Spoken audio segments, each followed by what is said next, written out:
El título de la predicación del día de hoy es Evita las motivaciones pecaminosas. Evita las motivaciones pecaminosas. Se ha dicho muchas veces que todo hombre es de la estatura de las ambiciones que este hombre tenga. Lo que un hombre ambiciona es lo que va a determinar la ruta de ese hombre. Intentará tomar por el resto de su vida. La meta que él tenga en la lejanía influirá en el manejo que ese hombre haga de su tiempo, en el manejo que ese hombre haga de sus talentos, de sus oportunidades y aún hasta determinar el curso de sus pensamientos. Profunda las palabras que hemos compartido. Hace un tiempo compartía con un pastor una conversación y en algún momento de la conversación él me decía lo siguiente: pastor, yo ya no oro ni tampoco leo la Biblia, eso ya quedó atrás, ya leí lo suficiente, ya oré lo suficiente y lo que Dios va a dar a la iglesia me lo va a dar a mí. Eso me estremeció, me impactó, porque yo creo que para servir a Dios necesitamos de Él todos los días. ¿Cuántos dicen amén? Por el hecho de que tú tengas un llamado no significa que vas a pasar por alto la comunión con Dios, la lectura de la palabra, porque si no, entonces vamos a incurrir en un tema muy delicado. Leí una frase en la semana que me llamó la atención y comparto con ustedes. Si el evangelio no te ha cambiado, es porque nunca te ha llegado. Si el evangelio no te ha cambiado, es porque nunca te ha llegado. El evangelio de Cristo es poderoso, que cambia, que transforma, que regenera, que restaura y cambia para la gloria de Dios. ¿Cuántos dicen amén? No basta con hacer lo correcto, si no lo hacemos con una motivación o con una buena motivación. Repito, no basta con hacer lo correcto si no lo hacemos con una buena motivación. Debemos de hacer lo correcto con una motivación correcta. Yo puedo pasar aquí al frente a predicar, ¿es bueno o no? Pero si yo me subo a este lugar con una motivación incorrecta, entonces yo estoy haciendo algo fuera de la línea de Dios. Los músicos que cantan y cantan por una motivación incorrecta harán las cosas fuera del orden de Dios. Los que servimos y hacemos algo en la iglesia con una motivación incorrecta, aunque hagamos algo bueno, estaremos haciendo algo, escuche esto, pecaminoso. Usted tiene una enfermedad o usted de repente comienza a mostrar síntomas de temperatura. Usted va con el doctor. El doctor, cuando lo ve, lo comienza a analizar y a preguntar para saber qué es lo que está causando la fiebre, ¿cierto? Y cuando le da un medicamento, ¿para qué se lo da? ¿Para que le quite la fiebre o para que le quite la infección? Para que le quite la infección, ¿verdad? Mire lo que dice el Salmo 86, versículo 11. Dejo un apartado ahí. Salmo 86, 11. Dios quiere que en esta mañana, como iglesia, examinemos las motivaciones por las cuales nosotros hacemos las cosas que hacemos. ¿Qué es una motivación? La motivación es aquella iniciativa por la cual yo hago lo que hago. Cuando usted se levanta en la mañana y se va a trabajar, se levanta con una motivación, que es hacer su trabajo de la mejor forma. Dice el Salmo 86, 11, ponga atención ahí: enséñame, oh Jehová, tu camino, caminaré yo en tu verdad, afirma mi corazón para que tema. ¿Qué dice, hermanos? Lo que dice el Salmo 86 es que sintonicemos la motivación de nuestro corazón con el camino hacia las cosas de Dios. Repito, el texto del Salmo 86, 11 quiere que nosotros sintonicemos, coloquemos en sincronía la motivación por la cual hacemos las cosas en el camino de Dios. Porque si nosotros, hermanos, no tenemos una motivación sana, estaremos incurriendo en motivaciones pecaminosas, y esto es un tema muy importante que el apóstol Pablo habló a Timoteo en relación a la iglesia en Éfeso. No lo busque, pero en Mateo 5:8 dice: bienaventurados los de limpio corazón, porque ellos, ¿qué, hermanos? Es decir, una persona de limpio corazón es aquel que tiene una motivación buena con una acción correcta. Motivación buena con una, ¿qué les dije? Con una acción correcta. Mire lo que dice Jeremías 32:39. Cuando nosotros hacemos lo correcto, bíblicamente hablando, con una motivación buena, lo que estamos haciendo es una muestra de devoción y donde glorificamos a Dios con nuestra vida. Jeremías 32:39 dice: y les daré un corazón y un ¿qué? Es decir, una motivación y un camino correcto para hacer las cosas. Son cosas muy importantes en nuestra vida cristiana. Lea conmigo el texto con entendimiento. Y les daré un corazón y un camino, una motivación correcta para hacer una acción correcta. Ahora que estamos en Cristo, somos llamados a hacer las cosas con la motivación correcta, con la iniciativa correcta, para llevar a cabo una acción correcta. Y usted preguntará y dirá: pastor, ¿qué tiene que ver todo eso con lo que vamos a abordar en la carta de Pablo, capítulo 6? Tiene mucho que ver. Y dice el texto 39: con una motivación correcta y una acción correcta, dice Jeremías, para que me teman perpetuamente, para que tengan bien ellos y sus hijos después de, ¿qué, hermanos? Jesucristo dijo esto de la motivación correcta con la acción correcta en Mateo capítulo 6 versículo 22. Vaya conmigo, ahí sí vaya, acompáñame este pasaje de la Biblia. No solamente Dios quiere que sirvamos por el camino del Señor, sino que tengamos un corazón correcto. Yo les daré un corazón, dice, y un camino donde puedan caminar para glorificar mi nombre. Jesucristo dijo en Mateo 6:22: la lámpara del cuerpo es el ojo. Así que si tu ojo es bueno, todo tu cuerpo, ¿qué dice, hermanos? Ahora, aquí Jesucristo habla de manera metafórica, porque no está hablando que nuestro ojo es por donde entra la luz, no. Es decir, nuestra visión, nuestra perspectiva tiene que estar mirando hacia dónde, en las cosas de Dios, hacia Cristo. Si tu ojo no está viendo a Cristo en tu vida, entonces tú no estás viendo la vida cristiana desde la perspectiva de Dios. Tú la vas a ver de acuerdo a como tú crees y como tú piensas. Jesús dice: si tu ojo es bueno, si tú estás viendo a Cristo en lo que haces con la motivación correcta, todas tus acciones estarán llenas de ¿qué? De luz. Sigue diciendo el 23: pero si tu ojo es maligno, si tu motivación no es correcta, tu acción no va a ser correcta. No sé si logramos entender esta parte.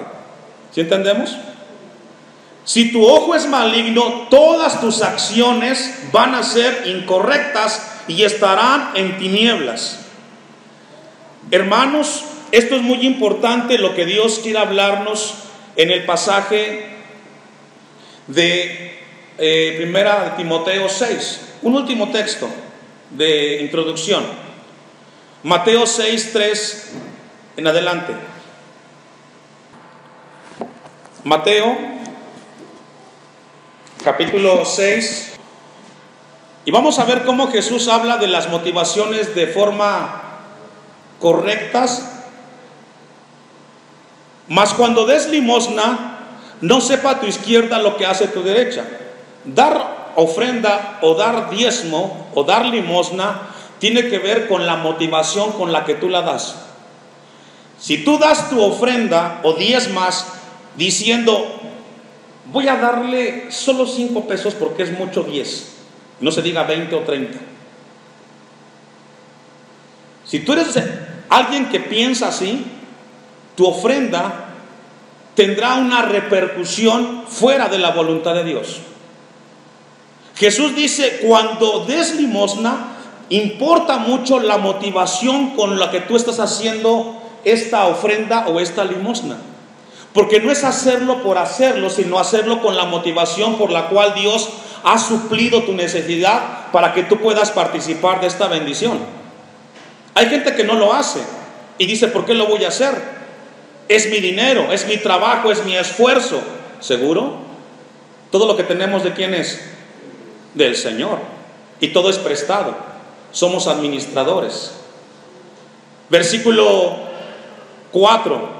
Para que sea tu limosna en secreto y tu Padre que ve en lo secreto, ¿qué dice, hermano? Ahí habla de la motivación.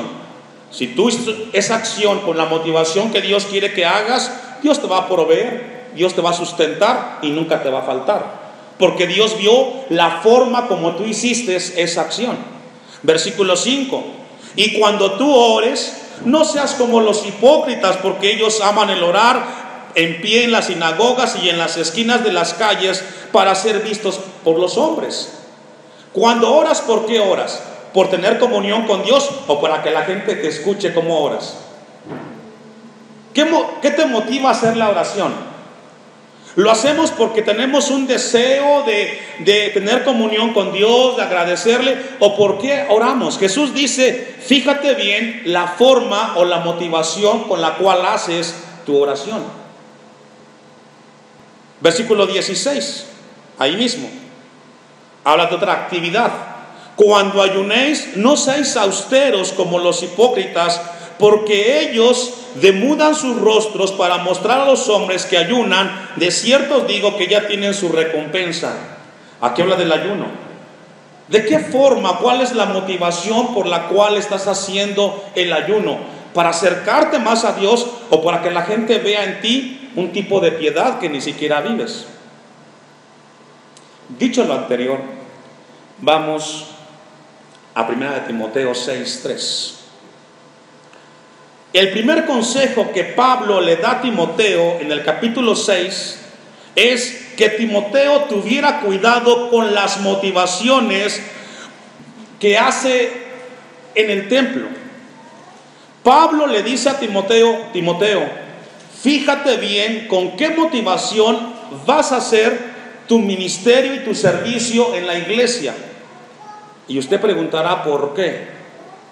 Pablo, en el versículo 3, toma como referente a los falsos profetas y como ejemplo que tuvieron la decisión de hacer las cosas que hicieron con una motivación equivocada y los llevó a un destino o a un resultado de mucho dolor y muy lejos de Dios. Versículo 3. Si alguno enseña otra cosa y no se conforma a las sanas palabras de nuestro Señor Jesucristo y a la doctrina que es conforme a la piedad. Pablo toma como ejemplo, insisto, en los falsos maestros que terminaron siendo arrastrados por una motivación pecaminosa. Usted está en este lugar y tiene tiempo en el Evangelio. La gran mayoría tienen tiempo en el Señor. Si tu motivación en cuanto a las cosas de Dios son pecaminosas y incorrectas, terminarás lejos de Dios. Si usted hace las cosas que hace con una motivación fuera de la voluntad de Dios, terminarás lejos de Dios. ¿Cuál fue el propósito de estos hombres? No fue la primera advertencia. En el capítulo 1, versículo 7, vaya conmigo, les comienza a hablar de esta advertencia acerca de las motivaciones pecaminosas que estaban teniendo estos hombres en cuanto a las cosas que hacían en la iglesia. Ellos eran maestros y enseñaban, pero ¿por qué enseñaban o para qué enseñaban? No era para que Dios fuera exaltado, era para que ellos fueran reconocidos como los maestros, los rabinos, los hombres que Dios usaba, no para darle la gloria a Dios. ¿Por qué haces lo que haces en la iglesia, hermano? ¿Para qué haces lo que haces? ¿Con qué motivación? ¿Para honrar a Dios? ¿O para que tú seas el que está aquí enfrente y digan, ah, qué bien hace el hermano las cosas? Primera de Timoteo 1:5 dice: pues el propósito de este mandamiento es el amor nacido de corazón limpio y de buena conciencia y de fe no fingida, de las cuales desviándose, ¿cuántos? Algunos, ¿está conmigo? Se apartaron a vana palabrería, queriendo ser doctores de la ley sin entender ni lo que hablan ni lo que afirman. ¿Es malo enseñar la palabra de Dios? No. ¿Es malo predicar? No. ¿Es malo cantarle a Dios? No. Lo malo es la motivación por lo cual lo haces. Lo malo y lo pecaminoso es por qué lo haces. ¿Con qué actitud? ¿Qué hay en tu corazón cuando tú estás haciendo algo para el Señor? ¿Y sabe por qué, hermanos? Porque esto es muy fuerte, lo que viene en el versículo 4 de Timoteo. Está envanecido, 1 Timoteo 6:4, la gente que no se conforma a una enseñanza de Dios, está envanecido, nada sabe y delira acerca de cuestiones y contiendas de palabras, de las cuales nacen, ¿de qué, hermanos? Envidias, pleitos, blasfemias y ¿qué, hermanos? Malas sospechas. Una persona, hombre o mujer cristiano, que hace las cosas para Dios con una motivación pecaminosa, comienza a envanecerse. ¿Qué es eso? A sentirse. Hay una frase que leía que describía esta palabra envanecer. En algún tiempo la escuché. A alguien le preguntara de dónde eres y él dijo: soy de Timilpan. Ah, no, Timilpan es mío. ¿Ha escuchado a esa gente que dice así? Usted le pregunta de dónde es y él dice: ah, no, yo no soy de allá, el pueblo es mío. Eso es envanecerse. Sentirse más por encima de las cosas. Pablo le dice a Timoteo y le advierte: esta gente que hace las cosas con una motivación incorrecta comienza a envanecerse y piensa que nadie es mejor que él en lo que él hace, y comenzará a vivir una vida lejos de Dios y terminará finalmente lejos del Señor. Vamos a ver un ejemplo. Números 16:1. Vamos a ver un ejemplo de alguien que se envanece. El tema es Coré. Alguien le ha puesto a este pasaje de la Biblia el síndrome de Coré. ¿Quién fue Coré? Fue uno de los hombres que caminaron con Moisés en el desierto.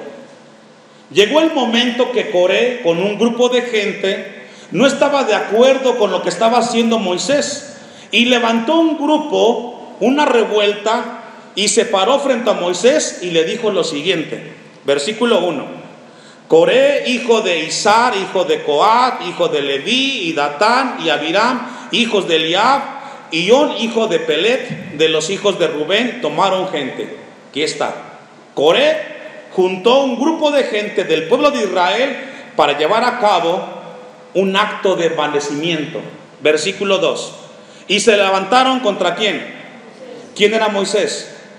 En ese momento era el líder, el hombre que a Dios había escogido para dirigir un pueblo.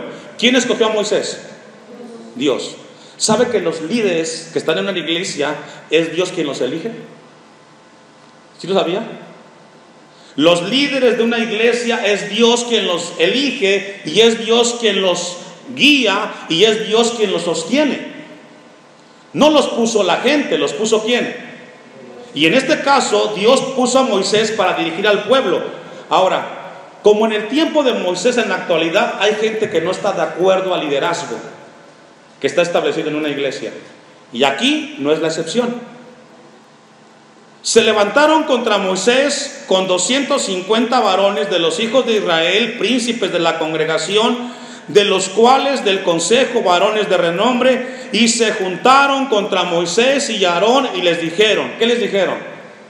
Basta ya de vosotros, porque toda la congregación, todos ellos son santos. ¿Sabe qué le dijeron a Moisés este grupo de personas? A ver, Moisés, tú no eres el único que puede dirigir aquí. Yo y ellos también pueden dirigir. Esa es una persona que se ha envanecido. Aquella que no se sujeta a la autoridad y que dice, yo también puedo hacerlo. El pastor no solamente puede tomar decisiones, también las puedo tomar yo. Yo también sirvo. Yo también soy líder. Ese es alguien envanecido, que no se sujeta a la autoridad del Señor. Dice otra versión, el texto 3. Y Coré y su grupo fueron a decirle a Moisés y a Aarón, ya estamos hartos de que ustedes se crean los jefes de todos nosotros. Dios está con todo el pueblo y a todos nos ha elegido para servirle. Así le dijeron a Moisés, a ver Moisés, estamos cansados de ti. ¿Quién eres tú? ¿Por qué siempre tú tomas las decisiones aquí? Todos somos hijos de Dios y todos podemos tomar decisiones. Ese es alguien que se envanece. Y Pablo le está advirtiendo a Timoteo, ten cuidado con tus motivaciones porque terminarás como uno de ellos que pensando que hace las cosas para Dios, se está levantando con un corazón orgulloso. Y lo comparto con la iglesia hoy, para que la iglesia venga a Cristo y se dé cuenta, hermanos, que todos somos importantes, pero cada uno Dios lo colocó en un lugar para su gloria y para su honra. Amén. No gusta, pero es palabra de Dios. Están envanecidos, nada saben, dice Pablo a Timoteo, y deliran acerca de cuestiones y contiendas de palabras. ¿Sabe que esa palabra que encontramos ahí, 1 Timoteo 6:4, contiendas de palabras? ¿Sabe qué significa eso, hermanos? Que en el tiempo de Pablo y Timoteo había gente que estaba en la iglesia y estaba esperando que se equivocara Timoteo para sacar a relucir sus debilidades. Estaban a la espera de que se equivocara en una decisión para comenzar a fomentar contienda y disputas. Se lo dije, se equivocó el pastor. ¿No que muy bueno? ¿No que nunca se equivoca? Y esta gente, hermanos, con esta motivación comienza a generar disputas y fricciones en la iglesia. Por eso en esta tarde Dios le habla a la congregación aquí en este lugar para que se dé cuenta con qué motivación está sirviendo al Señor. Nada sabe acerca de cuestiones y contiendas de palabras, de las cuales nacen, ¿qué, hermanos? ¿Está conmigo? 1 Timoteo 6:4. Es decir, fíjese la cadena que lleva todo esto. Primero, no hubo una sujeción a las enseñanzas del Señor. La motivación era pecaminosa. Y después estaban al acecho de una falla de líder para comenzar a generar conflictos y disputas. Y luego todo esto desencadenó ¿en qué? En envidias, pleitos, blasfemias y malas sospechas. ¿En dónde? En la misma gente de la iglesia. Si usted como iglesia no corrige esto, mañana vamos a terminar así, en pleitos y contiendas aquí en la iglesia, por la mala motivación que hay en el corazón de algunos. Esta palabra es de advertencia para que cuidemos nuestro corazón. Y yo le pregunto a usted como iglesia, ¿quién conoce su corazón? Porque ni usted conoce lo que hay en su corazón. Solamente Dios conoce, y dice Jeremías 17:9 que el corazón es engañoso y perverso más que todas las cosas. Tenemos que cuidarnos de nosotros mismos, de cómo hacemos lo que hacemos, porque podemos hacer cosas con una motivación pecaminosa, hermanos. Todo se desencadena por una motivación. Ezequiel 36:26. Ezequiel capítulo 36, versículo 26 y 27. Alguien pudiera decir, en lo que usted busca el pasaje, alguien pudiera decir, pastor, pero mire, yo ni predico, ni enseño, ni canto, ni sirvo en la iglesia. Esta palabra para mí, ¿en dónde entra? ¿O para qué me sirve a mí? Si yo no estoy en ninguna área de la que usted ha descrito. Yo le hago una pregunta a usted respecto a eso que he mencionado. ¿Cuál es tu motivación en la vida? ¿Para qué trabajas? ¿Para qué tienes tus hijos?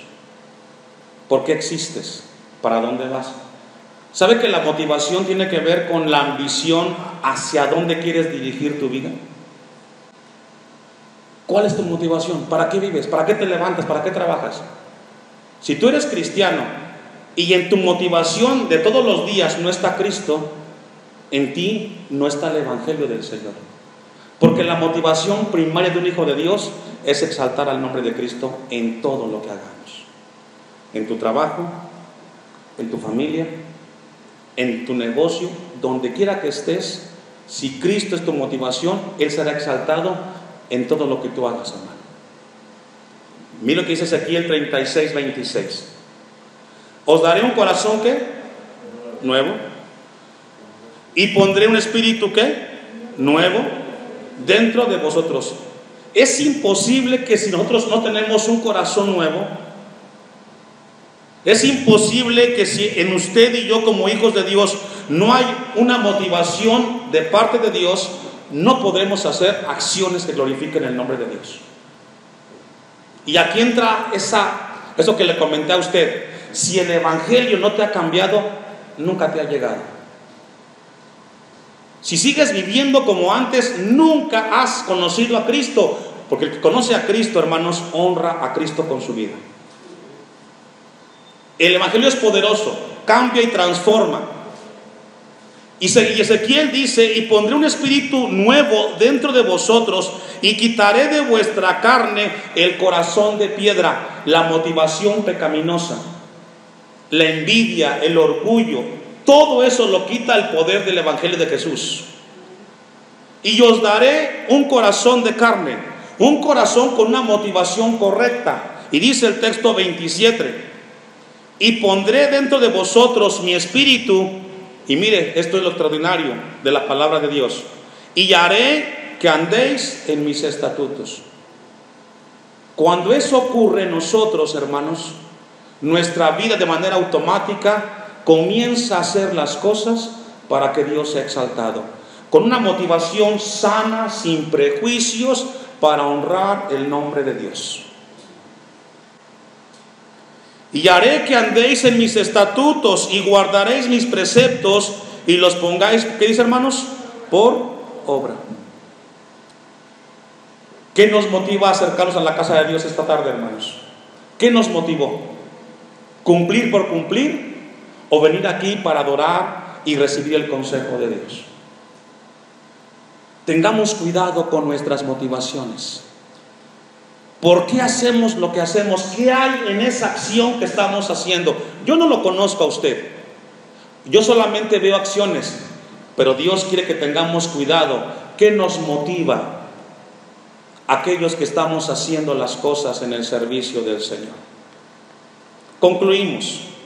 Proverbios 4:5. Proverbios 4:5. Y antes de que leamos este pasaje, le hago una pregunta a la iglesia. Cuando usted peca, y después de que pecó, ¿por qué usted va y le pide perdón a Dios? Porque el pecado, ¿qué hizo en usted? Como hijos de Dios, luchamos contra el pecado, ¿verdad que sí? Luchamos contra aquello que no le agrada a Dios, y el pecado no le agrada a Dios. Cuando nosotros pecamos y hacemos algo que no le agrada a Dios, ¿por qué nos sentimos mal? ¿O por qué no queremos seguir pecando? Es una pregunta que yo le hago a la iglesia, que Dios me hizo que yo me realizara. Cuando tú, Abisaí, pecas y vienes y Dios te redarguye y dice: esta parte que hiciste no le agrada al Señor, ¿por qué yo vengo y le pido perdón? Porque el pecado no solamente me alejó de Dios, sino que me hace tener, escuche esto, una iniciativa pecaminosa. El pecado nos lleva a hacer las cosas de una forma que ofenden a Dios, no con un corazón sincero, sino con una motivación pecaminosa. Dice Proverbios 4:5: adquiere, ¿qué? Sabiduría. Adquiere inteligencia. No te olvides ni te apartes de las razones de mi boca. Dios en esta tarde te dice: hermano, sé sabio en las cosas que hagas.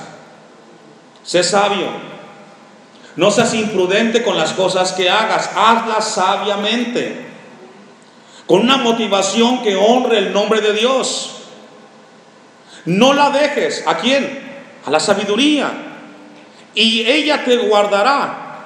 Ámala y te conservará. Seamos sabios en nuestro servicio y en nuestra vida cristiana, hermanos. Sabiduría ante todo. Adquiere sabiduría, y sobre todas tus posesiones, sobre tu negocio, sobre tu familia, sobre tu patrimonio, ¿qué, hermanos? Inteligencia. No pongas a nada y a nadie por encima de la sabiduría de Dios, porque ella nos acercará al Señor, hermanos. Seamos sabios. Concluimos rápidamente. 1 Timoteo, capítulo 6, versículo 5. Disputas necias de hombres corruptos de entendimiento y privados de la verdad, que toman la piedad como fuente de ganancia. ¿De ellos qué? Apártate. Y todo comenzó, hermanos, con una motivación pecaminosa. Versículo 6. Pero gran ganancia es la piedad acompañada de contentamiento. ¿De qué? De contentamiento. ¿Cuánto tienes? ¿Cuánto Dios te ha dado? ¿Sabe que no ocupa más de lo que tiene para vivir la vida en Cristo, hermanos? Lo que tenemos, los hijos que tienes, el trabajo que tienes y lo que Dios te ha dado es suficiente para vivir la vida que glorifique a Dios. Porque después de lo que tú tienes, lo demás es ambición, hermanos, y te puede alejar de las cosas del Señor. Fue lo que le dijo Pablo a Timoteo.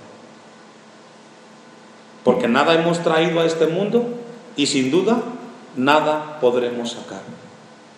Nada trajimos, hermanos. Nada de este mundo es nuestro, todo es pasajero. Por eso aprovechemos a Dios y su palabra hoy que nos habla.